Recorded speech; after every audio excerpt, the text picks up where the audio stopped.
Each day, Mrs. Hall gives her cat one container of food plus 3 more pieces of food. Write 3 different algebraic expressions to represent the number of pieces of food eaten in 5 days, 10 days, and 30 days. Explain what the variable represents in each expression. So let x be the number of pieces of food in a container. Therefore, x plus 3 would be the number of pieces eaten in one day. 5 days, we could represent this as x plus 3 plus x plus 3, all of that 5 times. Well, there's got to be an easier way we can rewrite this. We can write this as 5x plus 15, or better yet, 5 times the quantity of x plus 3. So 5 represents the number of days, and inside represents each day what the cat eats. Therefore, 10 days of food would be 10 times x plus 3, and 30 days would be 30 times x plus 3. Each container holds 150 pieces of food. Use your expressions above to show which size bag would be the best choice for 5, 10, and 30 days worth of food. So for 5 days, we would insert 150 pieces of food plus 3, so 153 times 5 days, so 765 pieces of food. 10 times 150 plus 3, so 10 times 153 is 1,530. And finally, 30 days would be 30 times 150 plus 3, or 30 times 153, so 4,590. So it appears to me that the best option would be the large bag with 5,000 pieces for 30 days. She could get away with the medium bag for 10 days, and she could get away with the small bag for 5 days. The distributive property we just used applies to algebraic expressions in the same way it did when we were working with numeric values. 3 students disagree how to represent the model with an expression. Who is correct, and explain? We are now using our base 10 pieces in a more abstract way, where the unit still represents 1, but a long or collection of 10 represents the x value.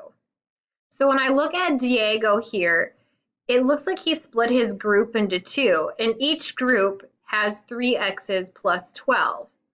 So can we split this model into 3 x's and 12 units into 2 groups? We sure can. If we split them right in half there, we can see that there are 3 x's and 12 units. It looks like Susan created 3 groups, and each group has 2 x's and 8 units. So I split hers into 1 group, 2 groups, and then 3 groups. Omar split his group into 6 equal groups, and each group has an x and 4 units. So it looks like he's correct. So all of them are correct. So each of these expressions are equivalent. Diego wanted to experiment to see what happens if he were to replace or substitute each variable with the number 6. Let's start with his. So 2 times 3 times 6 plus 12 is 2 times 18 plus 12, which is 2 times 30, which is 60. Let's try Susan's. 3 times 2 times 6 plus 8, which is 3 times 12 plus 8, which is 3 times 20, which simplifies to 60. And finally, Omar. 6 times 6 plus 4 is 6 times 10, which is also 60. Rebecca says 3 times x plus 5 is equivalent to 5x plus 3 because when 6 is substituted in place of x, both expressions have the same value. Do we agree with Rebecca? Use models and calculations. Let's start with our calculations. Let's substitute 6 into x for the first one. So 3 times 6 plus 5 is 3 times 11, which is 33. Then we have 5 times 6 plus 3, which is 30 plus 3, which is 33. What if we tried a different number to substitute, such as 8? Does it still work? Here I replaced 6 on both expressions with 8. I'd have 8 plus 5, which is 13, times 3 is 39. On the right we have 5 times 8, which is 40, plus 3 is 43. Something seems off here. Let's use a model now. We're going to use what we call algebra tiles to help us simplify and figure this out. You can use the virtual manipulatives for algebra tiles, which I have here, or you can download and print the physical algebra tiles and have your own set. So we have 3 copies of x plus 5. So I see here that this represents my x value. So I need 3 copies of x and 3 copies of 5.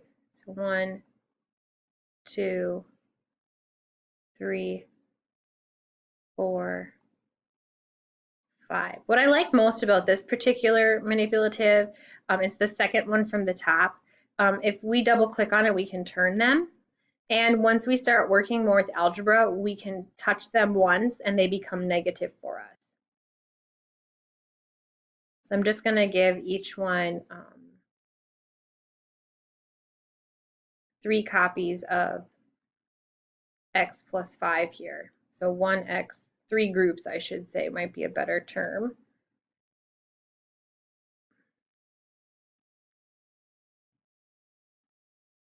Perfect. Also, we have 5x plus 3. So that was the other one. So 5x. It's okay that they snap together. We still get the idea. So there's 4, 5x plus 3. So when I look and compare these, it doesn't matter how I try to rearrange these at all, that we're never going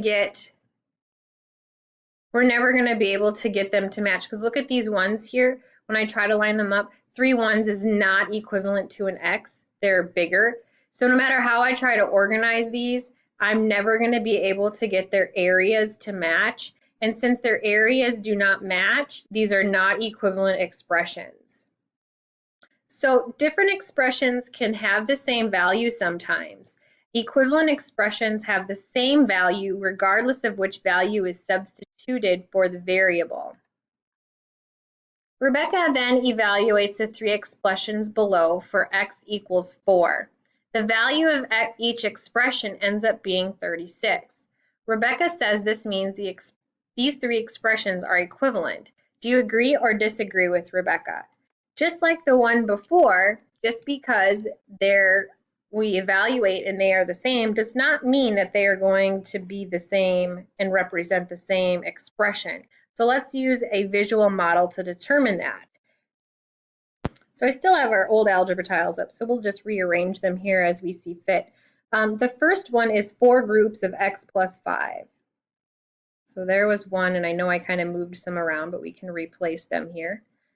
So there's a second group, and then here is a third group. And we need a fourth group.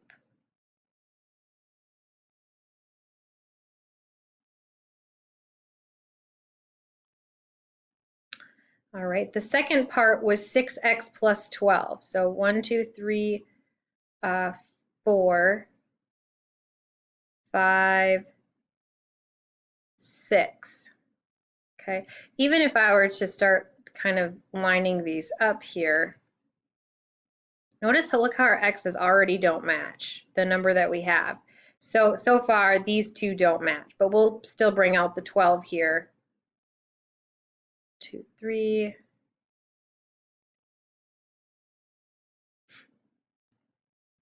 4, 5, 6.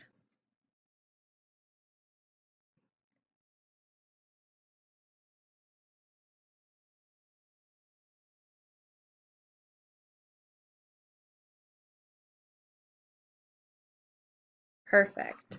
And notice this one makes a really nice rectangle. We could do the same over here and make a nice rectangle.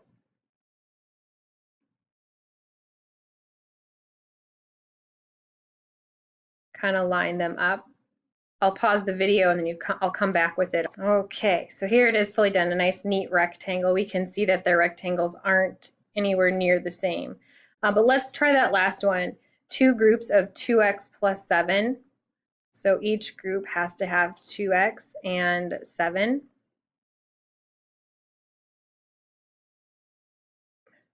4, 5, 6, 7. Here's another 2x, kind of keeping in line.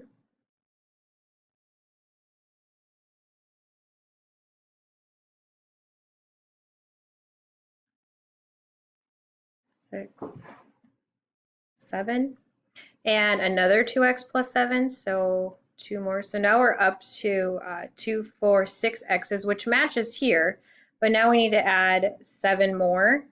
1, 2, 3, 4, 5, 6, 7, and then it says to add 6. 1, 2, 3, 4, 5, 6. So this one doesn't even create a full rectangle for us. So we see that none of them match. Yes, these two match with the same number of x's, but yes, they're rectangles, but they're different size rectangles, so it certainly doesn't work that way. All right, take a moment, pause the video, draw an area model to determine which expressions are equivalent, and then come back and we'll check to see which ones are. All right, excuse the extra pieces, but I just used them from our last example. 6 copies of x plus 1, so I have 6 x plus 1s here. And then we had 2 copies of 3x plus 6, so here's 3x plus 6 once, 3x plus 6 twice, and then we had 3 copies of 2x plus 4, so here's 2x plus 4, 2x plus 4, 2x plus 4.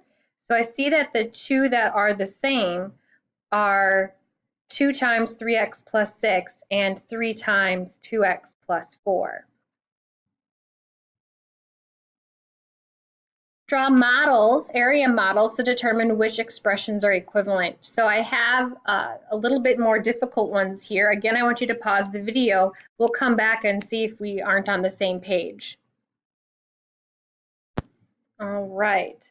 Here we need, oh, I already found an error. I only need 3 copies of x plus 4 plus 2x, so 3 copies of x plus 4, so 1, 2, 3, plus another 2x. Then we have 4 copies of x plus 3, 1, 2, 3, 4, plus an extra x. And then we have 5 copies of x plus 3, so 1, 2, 3, 4, 5, but then we want to take away 2 units. So looking at these 3 options here, I see that none of them are equivalent. Yes, their areas are all oblong, but none of their oblong shapes are the same. So none of these expressions are equivalent. Just a quick little note down at the bottom here. Area models can be used to identify equivalent expressions. Models of equivalent expressions have the same area. So none of them also have the same area, so they're not the same. Heather, Amber, and Danny are trying to decide if the expressions 4 times x plus 2 and 2 times 2x plus 4 are equivalent. Circle the correct work. So Heather states that we have 4 groups of x plus 2, which is there, and 2 groups of 2x plus 4, which is also there, or 2 times 2x plus 4. She says the expressions are equivalent because both models make perfect rectangles. Her idea is false because, yes, they make perfect rectangles, but their areas are not the same.